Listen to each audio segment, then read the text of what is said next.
You know, last year for fun, I was lined up to do a self-indulgent imitation of one of Vogue's 73 questions because I thought it would somehow be a good way to promote my upcoming book. And one of the questions was, who is your favourite comic book character? And my answer? Sonja. Before Xena, before Buffy, before even Sarah Connor and Ellen Ripley, there was Red Sonja. The she-devil with a sword who kicks ass while showing plenty of her own, infamously doing so in a bikini made of chainmail, and she actually had a movie this year, surprising everyone who thought that in today's world, where cleavage and crop tops are considered problematic, there was no way any studio would put up the money for a feature-length story revolving around, well, especially since the first go is remembered as something so bad it supposedly killed sword and sorcery for good. Well, as a look at these drone shots will tell you, they didn't put up that much. And while the official number has never been released, it's estimated to be somewhere between 12 and 15 million, which is less than even the 1985 film was made for, and it struggled to find a distributor for ages before getting a limited release and going straight to streaming. And while reviews were never better than mixed, I pressed play with an open mind and came away mostly enjoying it, albeit after adjusting my expectations based on the writing on the wall. Before I get into what works and what doesn't, I live for info dumping, so strap in and be prepared for far too much context. My name is Red Sonja! Red Sonja's inspiration can be traced back to 1934 and Robert E. Howard's short story The Shadow of the Vulture, which uses the backdrop of the Ottoman Empire to introduce a belligerent red-haired woman who fights alongside the men. Here her name is spelt with a Y, and she's known as Red Sonja of Rogatino, specifically of Polish-Ukrainian origin, and since it's set in the 1500s, she also fights with guns. In the 70s, when Marvel Comics had used Robert E. Howard's more famous hero Conan the Barbarian for his own series, they were looking for more female characters to induct into his stories, and so Red Sonja with a J debuted in the 23rd issue in 1973, written by Roy Thomas and designed by Barry Windsor Smith, moving her from the 1500s into Howard's fictional Hyborian Age, a period estimated to be between 10 or 32,000 years before recorded history, allowing for all these fantastical stories to happen. It wouldn't be until 2 years later that her backstory was revealed, and this properly defined Red Sonja in public consciousness. She was living a peaceful life in the Hyrcanian steppes until age 21, when her family is killed by mercenaries, and after being raped by their leader, she prays for the power to take revenge, and is answered by the goddess Skorhok, who's Scottish, so I don't know what she was doing eavesdropping on the prayers of someone from the equivalent to modern-day Iran. But anyway, Skorhok gives her superhuman fighting skills on the condition that she takes a vow to never reveal whether her red hair is natural to a man who hasn't first beaten her in a sword fight. She's later revealed to be an ancestor of Mrs. Spider-Man, Mary Jane Watson, who is sometimes also her reincarnation. Red Sonja got her own series in 1977, running for 15 issues, and then another in 1983, in which the two-part story was written by Christy Marks, who's best known for the beloved 80s cartoon Gem, and then a third the same year that ran for 13 issues, but by the late 80s, sword and sorcery was on the out, and darker superhero stories were what everyone was reading, so Marvel's license to use the character expired, and she spent the next while being essentially a freelancer, still active but in an underground way, with a few one-shots that saw limited release. She was revived by Dynamite Entertainment in 2005 for 80 issues, and then properly rebooted in 2013 with a big overhaul by Gail Simone that removed the backstory of being gang raped and her vow of having to be beaten by a man in fair combat, and it gave her a more humorous and promiscuous personality, portraying her as being drunk most of the time and even hinting at bisexuality, which makes me wonder if Gail Simone had an eye on Saxa from Spartacus when shaping the character. Her incarnation also introduced a nemesis called Dark Anicia, Sonja's evil half-sister, driven mad by being constantly haunted by the souls of her victims, who's convinced that killing Sonja will finally quiet those voices, and she's one of the few warriors who can go toe-to-toe with her. And Gail Simone has also stated that even though Red Sonja looks like she was blatantly created to appeal to men, and she was criticised even back in the 80s for perceived hypersexualization, she was something of a guilty pleasure to female comic readers because, after all, she's still a badass swordswoman, a complex character, and her story is about reclaiming her power and agency after being abused by men. And while some find the vow outdated, it also has its fans, with even the original Conan run she first appeared in showing him winning the fight but not going through with it after seeing how unwilling she is, removing the implication that she's obligated to if she gets beaten. And if you put the chainmail bikini in context, the intent was to draw her the same way as Conan, so the cheese and impracticality was the whole point. That's not to dismiss that sword and sorcery does often tackle deeper themes, or to claim that Red Sonja doesn't either, but at the same time, if there isn't a level of inherent silliness to your premise, then you're not really doing sword and sorcery right. Various writers have offered up some explanations for the bikini over the years, and my personal favourite comes from 2018's Ballad of the Red Goddess, where Skorhawk first gives her more typical armour, but Sonja rejects that because she wants her enemies to know they were beaten by a woman. And in a nutshell, it's just cool. It doesn't have to be that deep. Red Sonja is a cool character, and the adventures she has along the way are always interesting. Sometimes her stories even cross over into horror, and sometimes in real life too, because we have to talk about film attempt number 1.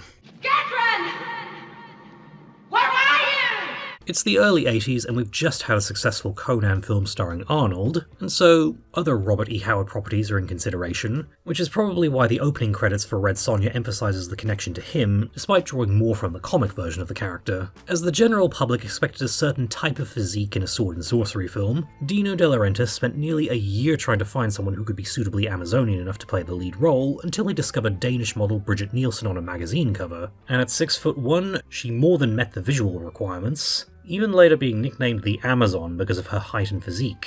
She would later model for Marvel as She-Hulk. Unfortunately, her inexperience with acting soon became apparent, and producers lost confidence in her ability to carry the film, so they brought Arnold in, telling him it was a 1-week shoot for a cameo role, and kept him there for several weeks, using camera tricks and multiple takes in the edit to beef him up as the movie's co-star, even billing him above Brigitte Nielsen to make it look very much like another Conan sequel. And in some territories he was outright advertised as the main character. Then the final nail in the coffin was being released the same weekend as Back to the Future, and even on a budget of $17 million, it didn't make half of that back.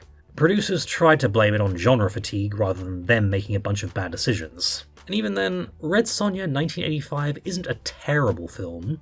You can see some creative production values, there are some set pieces I quite like, and even the mandatory cheese you'd expect from 80s sword and sorcery is a whole vibe on its own. The fundamental problem is that it doesn't feel like a Red Sonja movie. Nothing from the hairstyle to the costume or even Brigitte Nielsen's performance feels distinctly Red Sonja. It almost feels like one of those derivative knockoffs released in the wake of what would be a true adaptation, and it would be 20 years before they tried again.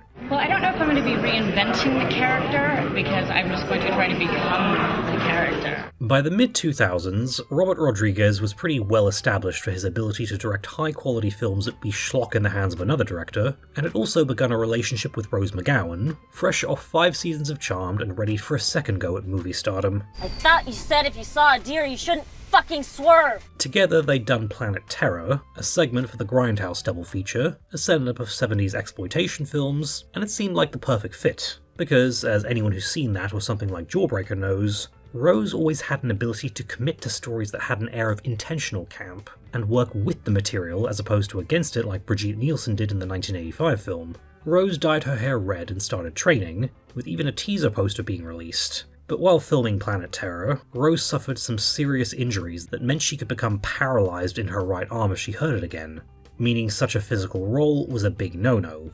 Not helping matters was the failure of 2011's Conan starring Jason Momoa, indicating that early 2010s audiences weren't as nostalgic for sword and sorcery as people were hoping. And even though I mostly enjoyed the new film, I really wish I could take a trip to an alternate timeline where the Robert Rodriguez directed Red Sonja starring Rose McGowan was made. They were set to do a Barbarella remake too, and look folks, sometimes we're just not meant to have nice things, and we just have to content ourselves with that. In 2017, after the success of Wonder Woman, and action films with strong female leads suddenly being in, another attempt was made with Bryan Singer of all people in the director's chair. Bullet dodged there. For reasons that will be a mystery to us all, he was given his marching orders, and the treatment that actually got some legs was one with Joey Soloway directing, and Hannah John Kamen as Sonja. And from the sounds of things, it would have been yet another generic smash the patriarchy story that we were saturated with in the late 2010s. Thankfully, that version fell back into development hell until British director MJ Bassett saw her chance.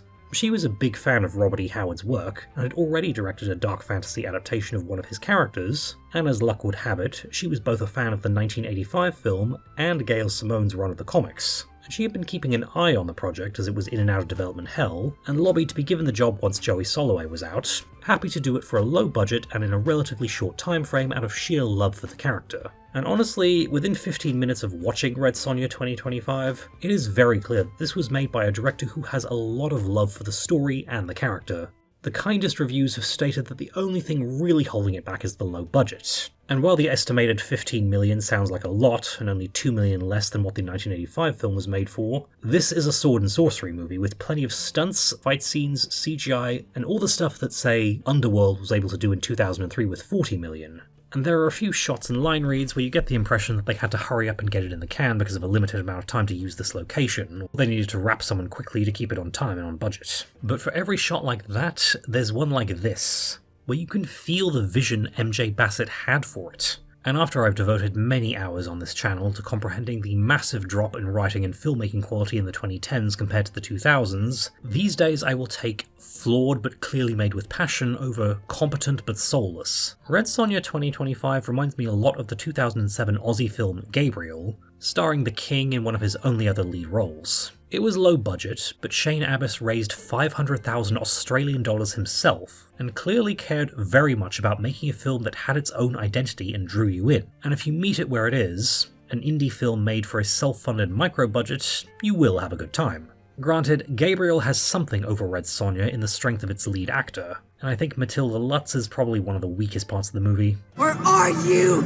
a coward? Not terrible, but multiple times watching it there was a line read that made me go, really? That's the take you're going with? And I think that might be the fault of the dialogue being written assuming it would be spoken by a Brit or an American, or maybe an Aussie, and not being modified to accommodate an Italian actress's speech patterns. So in a sense, her focus is on trying to say these words that go against how she would normally speak. Like, if I can bring my own experiences into things, here in Ireland we often have a very specific way of speaking, and a lot of expressions and sentence structure that other English-speaking countries don't. And so a lot of screenwriters will write dialogue the way they speak, and not modify it if they have an actor without that regionalised speech. Which makes it sound odd if you have, say, an American using North Dublin slang, which is why I always tell actors that if it feels awkward to say, change it to what sounds more natural to your own speech patterns. And it seems there was a fast turnaround on this one, so it might just be a consequence of not having the time they needed to fine-tune the dialogue or the acting in every scene. Because while I can criticise certain aspects of the performance, there are still plenty of scenes where her lines do land, and she otherwise is this character.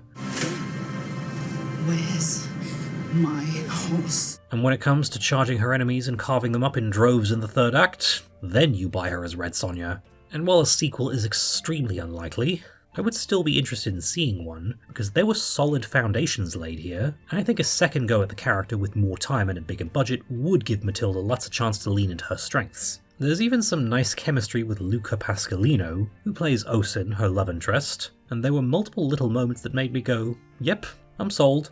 Stay alive, Prince Osin of Shem. One day I will claim my prize.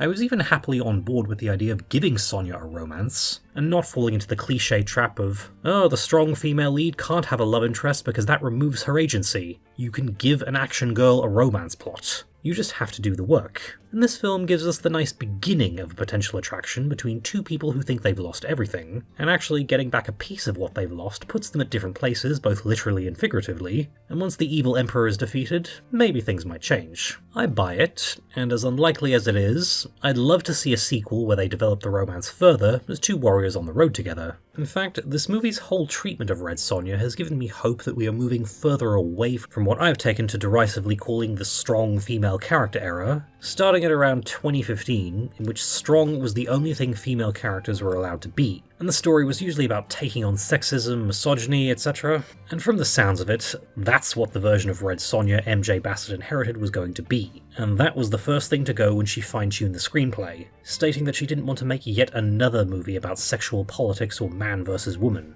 I wanted the movie to be about a person in the world. The fact that Sonja is a woman to me was not important. I think it's the humanity that's important. Whether Dragon's a man, it's not a male versus female story. It's an ideological story. And it's also an empowerment story for a person. The fact that Sonja's a woman is never mentioned in the movie. There's no, oh my god, she's a woman. It's like, no, it's a person. And so we have a badass female character with her own story that is not a paint-by-numbers sexism is bad, aren't we woke parade. Red Sonja as a pro-conservation character, whose best friend is her horse, and that relationship is quite sweet. Not to mention that is a very well-trained stunt horse. The film draws more from Gail Simone and Mark Russell's material, with Dark Anicia being present and Emperor Dragon being the main villain, and that's fine, and possibly down to copyright issues. They even find a way to incorporate the chainmail bikini rather than jettisoning it completely like the 1985 film.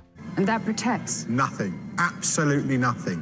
The crowd will love it. As cool as that outfit looks on the page, it would be a nightmare to film and do stunts in, which is why the scenes in which she does wear it don't have her doing a lot of fighting, and the costume she ends up wearing is a nice compromise, being evocative of her iconic outfit while still being easier for Matilda Lutz to do fight scenes in. I recently rewatched the dreaded Suicide Squad 2016, and the amount of times they found a way to shoehorn a butt shot of Margot Robbie in those ridiculous short shorts almost crossed the line into self-parody, and the end result was more degrading than anything else. And I say this as someone who defends the outfits in Charmed and considers Sucker Punch my favourite movie of all time, so you know it's bad when I have a problem with it. But that just put things in perspective towards the times it's pulled off well without nerfing the character's origins. You can have the sexy ladies, just like you can have the strong female lead in a romance. You just have to do the work. And I see some complaints about certain things in Sonja's arc, and while obviously you can't please everyone, it feels a bit like some people kind of don't get it.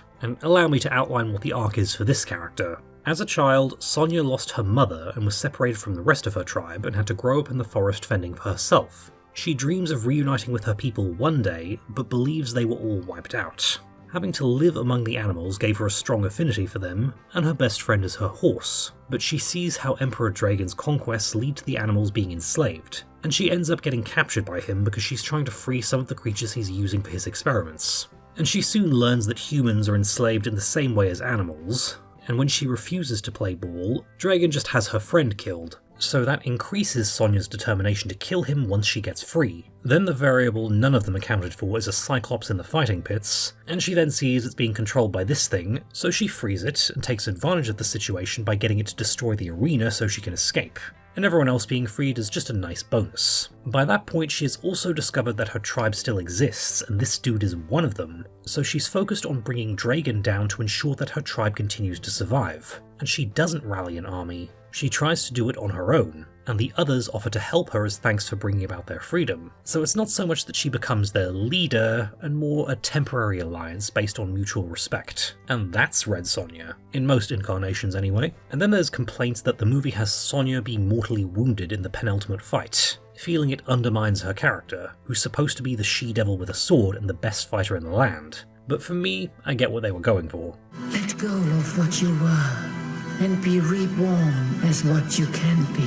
Rather than the 1985 film that has Sonja receive her powers at the beginning via exposition fairy, this is going for an origin story, where, as is, she's a self-taught forest bandit, and it's setting up her being granted her powers in the story's darkest hour. And for me, that works. And it's Dark Anicia who beats her. Dark Anicia, the closest thing she has to a nemesis. And if there's any character who could kill Red Sonja, it's her. They're not half-sisters in this, which is fair. Might be hard to delve into all of that in a film that's less than 2 hours. Here she's Emperor Dragon's strongest fighter, and he promises that she'll become his empress one day when she's free of those voices, which, twist, are caused by him making her take a potion under the pretense of helping with them. That also works for me. And once she realizes, she takes him down with her in a mutual kill. And this drew criticism as well, that Red Sonja didn't get to defeat her enemy, but I quite like the way this goes.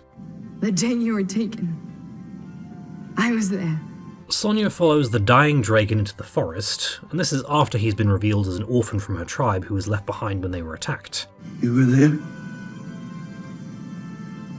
Yes. MJ Bassett stated that she wanted the movie to turn on the concept of humanity and understanding your enemy, with Sonja and Dragon being two characters who start at the same point, go on very different journeys, meet at the end, and have to find compassion for each other. And sure, some people just want Red Sonja to go stabby stabby, and we get that too, but I liked having this approach. Bury the boy he was, not the man he became. And of course there were people complaining about wokeness and girl bossing and all the usual screaming points, and I get it. Whining about wokeness is the grift that keeps on giving, but come on. Red Sonja, a character who has been around for 50 years and was a badass swordswoman back then, and based on an equally badass gunslinger written in 1934? So even female characters with actual arcs, nuance, and a balance between strength and weakness are woke girl bosses now? You keep using the word. I don't think it means what you think it means. What do these words even mean these days? Especially in relation to a movie whose director specifically said she wanted to avoid it being a man versus woman story. And there are so many individual things to like about the movie. I know I ragged on the drone shots, but otherwise I'm mostly happy with how it's shot. I'm so sick of the greyish, washed out flat look that filming on digital gives us these days, and you can see it even with colour grading cranking up the saturation. But there's actual colour in this film. There are night shots where you can see what's happening. It is not excessively grimy and gritty. It doesn't look like it was shot in front of a green screen. In some ways, it feels like a loving update to how the 1985 film looked. Like, this is what I'd want from a modern sword and sorcery flick. And the CGI isn't that bad. Again, if you meet the film where it's at, and the physical fight scenes were the main draw, and they didn't disappoint. Matilda Lutz said that the preference was for long, extended takes with minimal cuts, and I like what resulted. You can do good fight scenes on a budget if you know what you're doing, and I was satisfied. There's plenty more to like about the film as well, with Wallace Day committing to playing Darkonesia and coming close to stealing the show. Yes, I should slit her throat for her lies. Then she could join you. Just like with Underworld and Avatar, these days I'm far more appreciative of actors who were 100% all in and not trying to be too cool or too good for the material, which takes a lot of guts to do in the era of, oh, that's cringe. We also have Robert Sheehan playing the main villain. Boy! He goes for what we call a cold ham approach, and being suitably hateable while also bringing certain layers to his character that, again, gives the impression that he really cared about making this film work. You think this goddess of yours will show up and save you? Save the day? That day will never come. We also have none other than Michael Bisping in a fun side role, northern accent and all. Well then I shall thank you, for I shall see my love all the sooner. And I loved this character. He goes out in a hardcore way. And what's this? I will not fight you, Sonja. Rona Mitra in a small role as a snarky veteran fighter? I have a wooden sword. You best hope it's not a giant beaver then. As an aside, I recently watched Rise of the Lycans with a few friends, some of whom were seeing it for the first time, and you do forget how Rona Mitra makes the screen come alive. I'd also recommend the 2008 film Doomsday for another good time if you're in the mood to see her kicking names and taking butts. Sadly, here she's the sacrificial lion there to demonstrate how evil Dragon is, which I think may also be down to an autoimmune condition making fight scenes a bit difficult, but hey, at least she's there. She's insulting my manhood. She's a good judge of character. Another big plus, the score. I often neglect to talk up good film scores, what was, on here, but the music by Sonja Belousova and Gianna Ostinelli is peak. If you're going to score a sword and sorcery film, you have one assignment, and they understood it very well. So after exactly 40 years, theatrical attempt number 2 at Red Sonja trickled out, being released literally for only 1 day in the US, and then hitting video on demand a few days later, after a lengthy struggle over finding a distributor, which didn't give me much hope for the final piece's quality, but as I've said already, going in with an open mind was rewarded, and I mostly enjoyed it. It's safe to say the only thing holding it back was the small budget they gave MJ Bassett to bring it in on a quick turnaround, but even then, I still felt the passion, and the love that was clearly coming from her and the rest of the cast and crew. People have speculated that there may have been a lot of deleted scenes fleshing out certain characters and plot points that may have been cut to appease distributors, and while I don't expect it'll do the kind of numbers that warrant a director's cut, would be interested to see. And as I keep saying, it's too bad we're unlikely to get a sequel, because there were some very solid foundations here. And in contrast to the 2015 Gem and the Holograms, which was always going to be a disaster, this one was clearly made out of motivation to attempt a good Red Sonja adaptation. And a second try with a higher budget and already having the world worked out could only improve on what was a really good attempt. So give Red Sonja 2025 a chance. You might actually find something to enjoy. And of course, it's time for the shameless self-promotion part of the video, so if you also like a fantasy story with a belligerent redhead woman as the protagonist, do check out my latest book, Joanna and the 12 Crowns, a sword and sorcery retelling of the 12 Dancing Princesses fairy tale, which you can find on Amazon at the links below. And I can't think of a Red Sonja themed pun to end on, so picture the wittiest thing you can think of and pretend I said it.